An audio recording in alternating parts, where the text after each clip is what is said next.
కొంచెం డోసు మార్చానా రాజశేఖర రెడ్డికి 2005 నుంచి డోసు మార్చుకుంటూ వెళ్ళాను. పాపం పండిపోయింది. 100 ప్రెస్ మీట్లలో చెప్పా.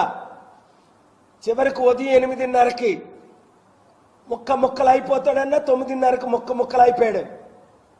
గుర్తించుకోండి. ఆయనతో కలిసిన 6 ఉన్నారు. వైస్ ప్రెసిడెంట్ ప్రకాష్ మా భూములు రాశాడు. అదే రోజుని 10:30కి కిడ్నీ ఫెయిల్ అయి చచ్చాడు. అదే కర్నూలులో. పైన ఆయన కింద ఆయన రుజువులు తెలుసుకోండి. సెక్రటరీ జాషువా గుండె ఆగి చచ్చాడు అదే వీక్ లో. ట్రెజరర్ జాన్ ఎలిషా గుండె ఆగి చచ్చాడు.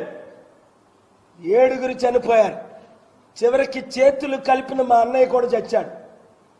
దేవుడు కాపాడలేకపోయాడు.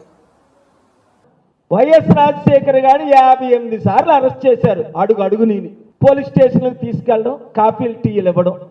అప్పుడు కేసులు పెట్టలేదు. ఓన్లీ ఆత్మీయంగా ఫైట్ చేశా, చెప్పించా. ఇంకా 2 సంవత్సరాలు బాధ పెట్టిన తర్వాత మీరు ముక్కలు అయిపోతారు, మీ ముక్కలు దొరకవన్నాను అంటుండగానే ముక్కలు అయిపోయారు. 27 గంటలు ఎవరికి దొరకలేదు కూడా. జగన్మోహన్ రెడ్డి గారు ఒక వార్నింగ్. మీ నాన్నని దుష్టుడా, దుర్మార్గుడా, నీచుడా, అసహ్యుడా అన్నా మీకు ఫస్ట్ వార్నింగ్ డోస్ ఇస్తున్నా.